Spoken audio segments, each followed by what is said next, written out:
premise for it was actually about crime interrupted.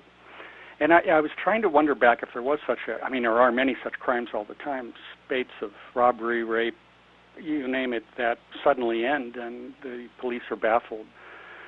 Okay, what happened? And it's always one of three things. The suspect moved away, the suspect's in prison, or he's dead. But certainly there must be times when that suspect returns from a hiatus of even perhaps a quarter of a century. I kind of like that idea because there are folk out there, there's lots of sociopaths sitting in prisons all around America who would love to get out and probably think of nothing else but their past victims and potentially future victims if they ever did get out.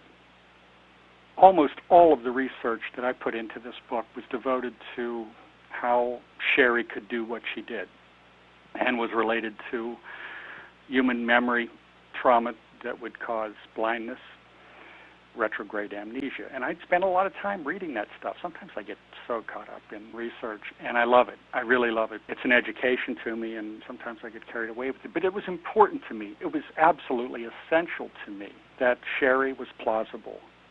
I needed to bridge a quarter-century gap, crimes from the 70s that related to crimes from the 90s, and Sherry was not my original character. But as she developed, I began to wonder, well, what if I had someone who could see between the two rather than remember? And then why shouldn't she be a female? And if she's a female, why shouldn't she be beautiful? Why couldn't she have no sight and yet be so acutely developed in all her other senses? One thing led to another, and the next thing I have Sherry Moore, and then she started to take over the story.